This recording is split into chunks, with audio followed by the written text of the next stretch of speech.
What's going on, guys? It's FaZe Simp here, and today I'm going to be recapping the Major 5 weekend.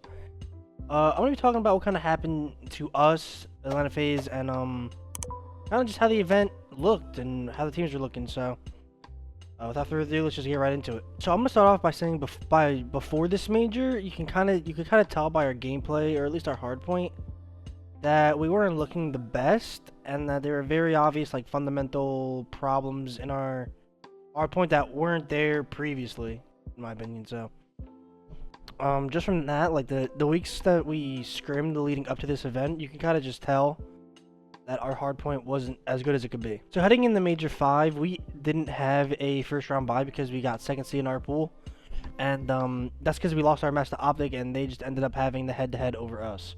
So we had to end up play Minnesota in winners round 1, and honestly, we weren't thinking too much of it because Minnesota's been a team that I think we were 2-0 against this year. So, we were still pretty confident going into this, but I think all of us knew in the back of our head that our hard point was a little eh.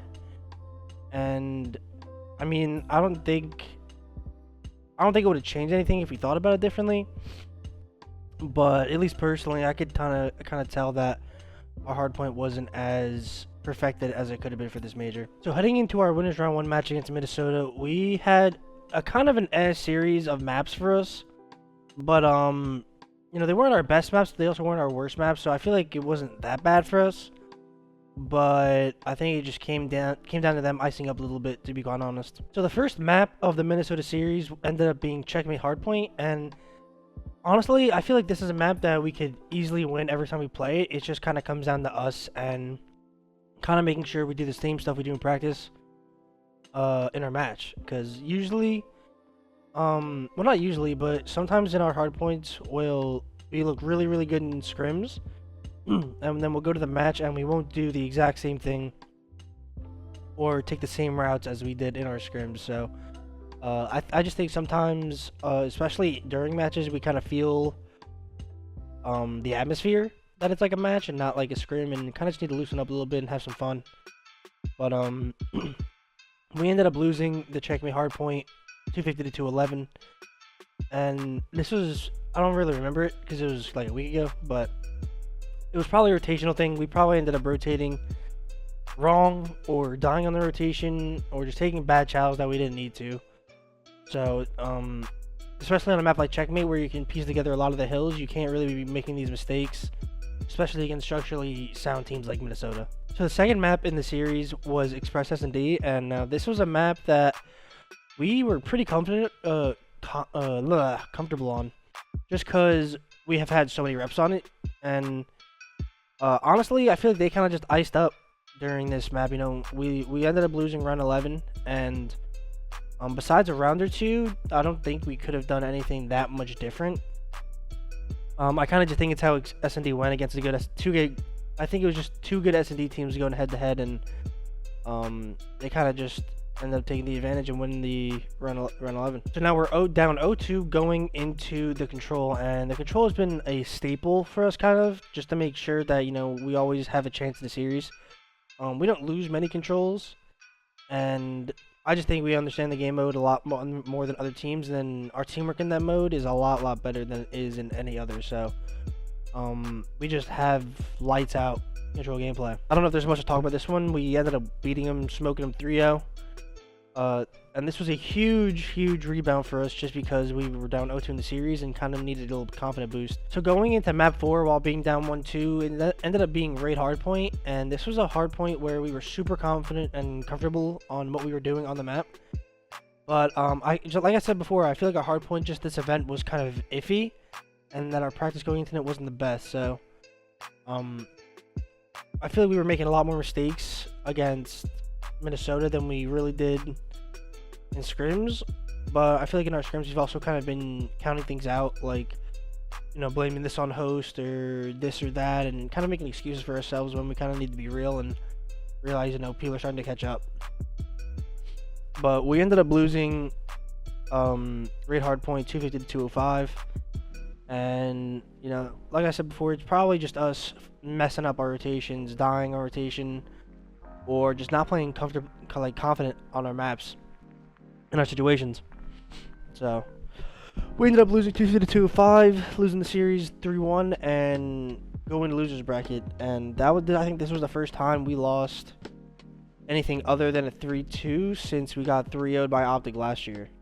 I think. Don't quote me on that, but definitely wasn't a fun loss. I think it was really good for us to have this loss though. Or at least I thought, which didn't seem to be the case.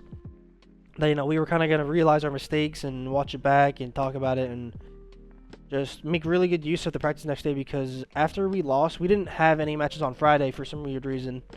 So our first match ended up being on like Saturday, like not morning, but like early noonish. So we had a lot of time to kind of talk about it and look at it and fix the mistakes. But like I said, our hard point was like, it kind of fell off going into this event. So yeah, it was just kind of off. So going into our losers match, we actually didn't know who we were going to play right away. But we kind of figured we were going to play Seattle just because of how they looked at the majors. But Seattle played Ravens, and that was losers round 2, and the winner of that played us. So we were kind of waiting throughout the day to see who we were going to play, and kind of just not game plan around them, but kind of just, you know, talk about our vetoes, talk about what we're going to be doing, and kind of just get a good mindset of what we're going to be doing going into our match against Seattle. So going into the match against Seattle, we didn't really have any specific veto game plan. You know, because we're confident. I keep mixing two words. We're pretty comfortable on most maps, but if we are gonna have an insta veto, well, actually we don't have an insta veto, so we usually just veto their worst map pretty much and kind of just take it from there, unless, you know, we have some kind of game plan on what we want to mix up, like which maps. But we ended up playing Moscow hardpoint first. And, you know, we've been looking pretty good on this map ever since our Optic loss, because we fixed a lot of stuff during the scrims. And we just didn't really play it the same way that we've been playing it in our scrims. So this was the first time we lost a hardpoint where it definitely felt like we actually kind of got outmatched in a way. Like, not kills or anything, but kind of like rotations and kind of just the plays being made around the map. I feel like we weren't in control of a lot of the time, and that was weird for us, because usually we're all making the right plays but like different times, or not together, or, you know, we won't communicate some stuff. But this was one of the few maps where I felt like we genuinely but genuinely like lost it, you know what I mean? Like, didn't really have control of it. So we ended up losing the Moscow hardpoint 250 to 174, and this was probably, well, this was our worst hardpoint loss of the major. I think everything else was a pretty close map, but just the way this was played, you know, you can just kind of tell that we weren't as confident in our hardpoint as we were in other stuff, which is weird. And I know I said we were confident in our hardpoints, but that's the way it felt going into it, you know? Like, our scrims, you know, we had good team talks, we had good game plans of what we want to do around the map, and then we get into the map and it's like we're doing different stuff, and it's, you know, it's not on a single individual person, it's on all 4 of us, because, you know, we watched it back and we saw all 4 of us doing stuff that we shouldn't have been doing. So I think we really just need to take ourselves out of the moment and kind of just loosen up and have a little bit of fun again, because with this hardpoint loss, you could definitely tell that we were super frustrated in the way we were playing, and just super frustrated with like each other on, you know, stuff that we weren't fixing, when, you know, in reality we still had a lot of time. We still have a lot of time field champs to fix stuff, so we should need to be relaxed and kind of keep calm and just do our thing. Because I feel like when you get stressed and you start not believing in your teammate to do something and start trusting a little less, that's when things start to get a little wonky. And, you know, you don't take a route that you should because you don't think someone's going to get this kill or do the right thing. And I think it messes everything up. So we definitely need to get more confident in our hard points. So map 2 Express, this was a map, like I said before, that we're pretty comfortable on, just because we have a lot of reps. And even though we lost it 5-6 to Minnesota, it's kind of how Search goes sometimes. And, you know, sometimes you just lose round 11 because both teams are going back at it. I think in our Minnesota match, every team was winning offenses, and then both teams won a defense to get to 5-5, which is weird. But that wasn't the case in the Seattle match. We were in complete control this entire match. I think we had a lot of first bloods, and we ended up winning the search 6-2. There's not much else to say, really. I feel like that was one of the searches where we just kind of outread them the entire time. You know, like we picked the right bomb sites, we got the right bloods, and we were just in complete control. So yeah, 1-6-2 going into map 3. So map 3 against Seattle was garrison control, and you know, like I said during our Minnesota match, we're super comfortable in our controls, especially with the maps we play. We don't really play checkmate, like I've said in my previous videos, but our garrison and raid, I think we are super comfortable on. Even our checkmate, we don't play checkmate, but I think it's really good in our practice. So I think it's really good in case we ever get to a best of 9 from losers that we're able to play checkmate. But you know, this was another kind of steamroll-ish control. I think we ended up losing our first defense, I'd like to say. No, we lost our first offense, I don't think we capitalized enough. But either way, they took a round off us, and we ended up winning 3-1. I don't think it was that close. I think we put them in a demon trap in both of our defenses, and they kind of just let us out of their trap on offense. And that's probably how we got our 3-round win. So yeah, 1-3-1, up 2-1 in the series, going into a raid hardpoint. So the map 4 going into the Seattle Surge series was raid hardpoint, and this was a map that I firmly believe we should have smoked them on. I think we messed up really bad from the P1 to P2, the first one, and I think from there we should have had at least 100+ point lead and closed out the game, because we had most of the P1 time, we had P2 rotation, and we had Tyler and Cell both on streaks. And if you ask me, those two should both be able to get at least an artillery and be able to hold on to P2 for the entirety of the time. So we should have set ourselves up a lot better to win this map, but we didn't, and it ended up cursing us basically, because after the P2, after we messed up on that rotation, I'm pretty sure they got P2 spawns, they got the P2 time, we got no streaks, and we just, you know, we gave them basically a free 60, because that hill's pretty hard to break when you go 4 dead right off the rip, because they have all the setup, they have all the time in the world to set up because of how deep you're spawning. So I think that's the reason we lost this map, and we ended up losing 250 to 232. Yeah, if we got that time, we would have had streaks to break any of the hills they had, and we would have had an extra of probably 40 seconds just from the P2 itself. So that map's definitely going to haunt us a little bit, but it's definitely good motivation to, you know, watch it back and see what we can be doing a lot better. So going into the map 5 against Seattle Surge, it ended up being standoff S&D. And this is a map that I feel like we are kind of giving the express treatment to where we think we're nasty on it with what we do in scrims, and then we get into matches and it's played completely different, and we're completely like blind countered by it, and we kind of get had sometimes.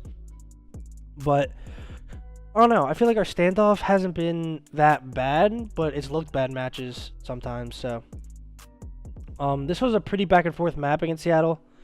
I think the biggest takeaways are I think they kind of took advantage of our mid-map and our pinch. And kind of just got us trapped into spots that we weren't really used to in scrims. So we kind of just had to read situations on the fly and try to adapt the best way we could, and it just ended up not being the right way. And, you know, that's typical to Seattle, just because, you know, they kind of knew the openings we had. And I think it'll be really good for us, because it'll be a good reason to kind of change what we do and get people more comfortable on the map, just so that we have a good another search pick, even though most of our searches are pretty good right now. But yeah, we ended up losing that series 3-2 to Seattle, and honestly probably one of the worst losses I've ever had in my COD career, just because I don't think we were supposed to lose here.